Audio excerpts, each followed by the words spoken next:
조선 후기 최고의 실학자면서 또 개혁가였습니다. 백성의 행복을 가장 중요한 그런 가치로 삼고 선생님께서 직접 체험을 하면서 강조한 것이 바로 애민정신이었습니다. 그러한 애민정신이 깃들어져 있는 그런 어떤 다산 정영 선생님의 발자취를 따라가 보도록 하겠습니다.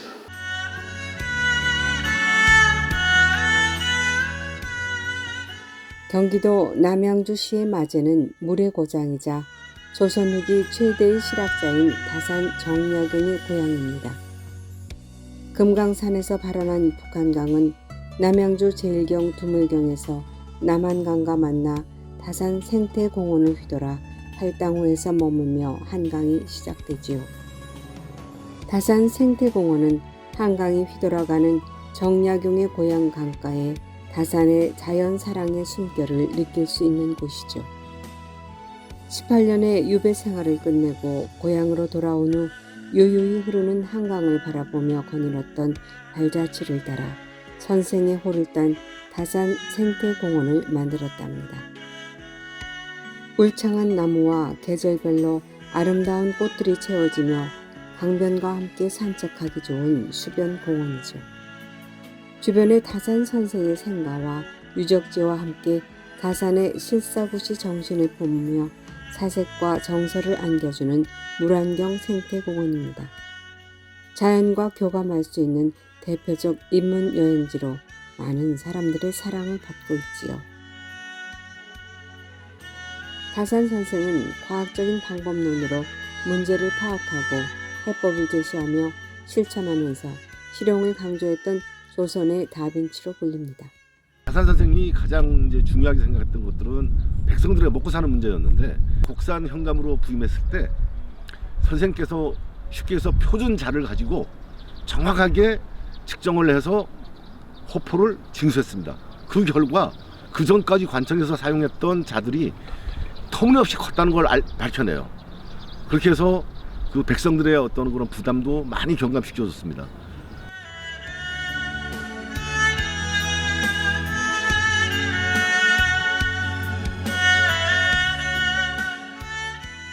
백성을 소중히 여긴 다산 선생은 2012년에 유네스코 세계기념인물로 선정됐어요. 백성들의 삶을 윤택하게 하는 애민사상의 발자취가 유네스코 이념과 일치했기 때문이었지요. 그의 애민주의는 민생의 안정이 가장 중요한 가치이자 근본 이념이죠. 정약용 선생님이 태어나신 생가인 여유당 앞에 있습니다. 노자의 도덕경에서 여유당이라는 당어를 짓는데요. 이거의 뜻은 여가 겨울의 냇가를 건너듯이 유가 사방을 두려워하면서 내가 조심스럽게 살아가고자 하는 표현입니다. 나의 행동 하나, 나의 바른말 하나에 반대파들에서는 끊임없이 무언가 트집을 잡기 위해 안달이 났었기 때문에 이분의 삶은 그야말로 파란만장했습니다. 다산 선생은 개혁적 사고가 깃들여져 있는 개울물을 자신만의 물줄기로 모아 큰 강물의 출발점으로 이뤄냈습니다. 다산 선생의 역대 업적 중에 하나는 수원화성 건축입니다. 수원화성을 건축할 때 선생께서는 거중기와 농로라는 것을 만들어서 이용했습니다.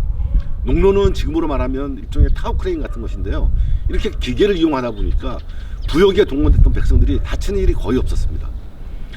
그 수원화성은 설계도가 남아 있었기 때문에 6.25 전란 등으로 파괴되었지만 나중에 다시 복원할 수 있었고 그 복원이 예전 방식 그대로였다는 것을 입증을 받아서 유네스코의 그 융로 등재되기도 했습니다.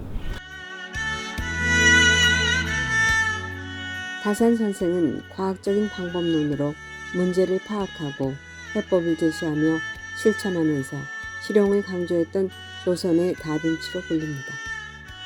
거중기는 1627년 독일인 선교사 슈레크가 저술한 기기도설에 실린 그림을 보고 밧줄과 도르래를 이용하여 큰 돌을 힘겹게 나르던 백성들의 힘을 덜어준 운반독으로 백성을 위하는 마음을 몸소 실천한 좋은 예입니다. 개혁을 앞세운 실학자이며 천재 과학자임을 증명하는 업적이지요. 정약용을 조선의 천재 과학자라고도 표현하죠. 선생은 그 정조의 특명을 받아서 수원 화성을 설계하고 거중기, 농로, 유연거를 사용해서 수원 화성의 단축 기간을 굉장히 많이 앞당겼습니다. 선생님의 애민 정신은 이곳에서도 발현됩니다. 선생님은 보통 그 당시에 국가의 일을 시킬 때 노역이라는 이름으로 백성들의 노동력을 그냥 갖다 썼던 시대였습니다. 정약용 선생님은 이런 점에서 백성을 사랑하는 부분이 남달랐는데요. 그 당시에 인부들에게 전부 임금을 주었어요.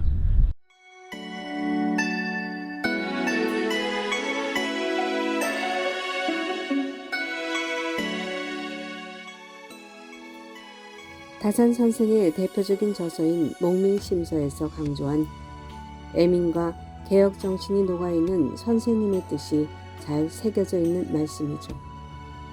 다산 정약용의 애민 정신은 민생 안정을 가장 중요한 가치를 이념으로 삼고 있죠. 정약용 선생님의 업적은 개혁가, 또 실학자, 또 천재 과학자 이런 여러 이름으로 대변되는 정약용 선생님의 대표작으로 일표이서가 있지요. 어느 것 하나 썩은 것이 없다라고 판단했던 선생님은 나라를 개혁하지 않으면 이 나라는 망한다라는 생각이 굉장히 강했습니다. 유배지에서 이러한 생각들을 선생님이 할 수 있는 저술 작업으로 나타나게 되는데요. 그 일표이서는 바로 국가 전체의 뼈대를 바꾸는 국가개혁 시스템입니다.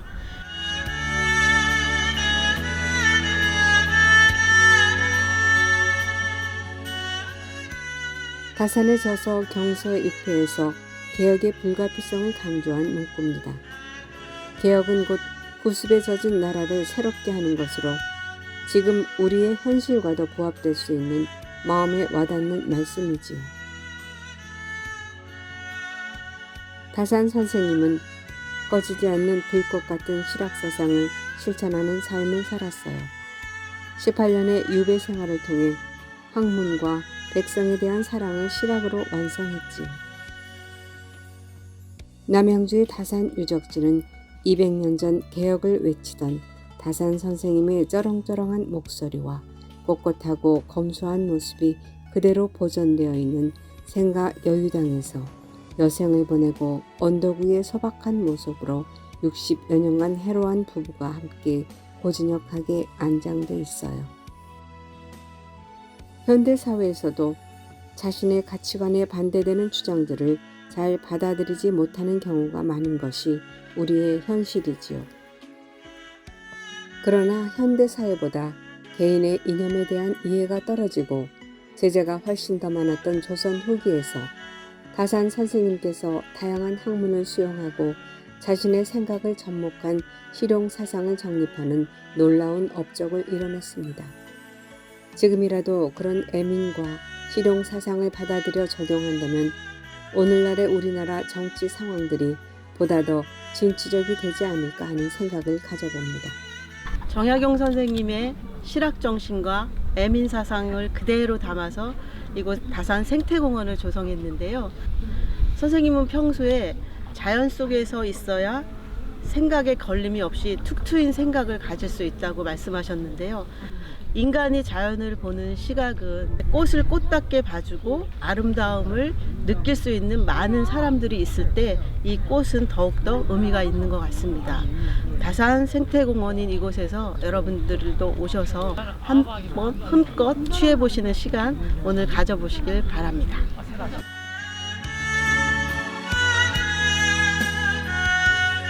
다산 선생님이 18년의 유배 생활을 끝내고 고향으로 돌아온 후 한강을 바라보며 산책을 즐기던 곳으로 그가 평소 즐겼던 한강변을 중심으로 선생님이 호를 딴 멋진 생태공원이 만들어졌지요. 주변에 다산 정약용 선생님의 생가와 유적지와 함께 계절별로 아름다운 꽃들로 채워져 선생님의 실사구시 정신을 품고 있는 사색과 정서를 안겨주는 대표적 인문 여행지 다산 생태공원입니다. 200년 전 조선 후기는 집권층의 사색 당파 싸움으로 국정 운영이 심각한 상황에 처해 있었어요. 현재 우리의 상황도 별반 다르지 않지요. 이런 때일수록 되새겨야 할 타산의 애민과 개혁 정신이 필요할 때입니다. 하늘과 땅, 그리고 물, 자연의 맑은 소리와 함께 다산 선생의 역사와 문화, 생태가 어우러진 친환경 공간인 다산 생태공원과 다산 유적지를 돌아보면서 다산 정약용 선생의 애민과 실용정신을 근간으로 한 개혁 정신을 계승하며 오늘의 미래를 개척해 나가는 것이 바로 우리의 책무겠지요. 현 선생님의 어떤 학문적인 업적과 또 생각을 우리 같이 생각을 되새기면서 오늘의 우리 현지를 돌아보면서 그 현실과 접목할 수 있는 그 기회를 가지면서 앞으로 우리가 개척해 나가야 될 미래를 생각하는 그런 시간이 됐으면 하는 생각입니다.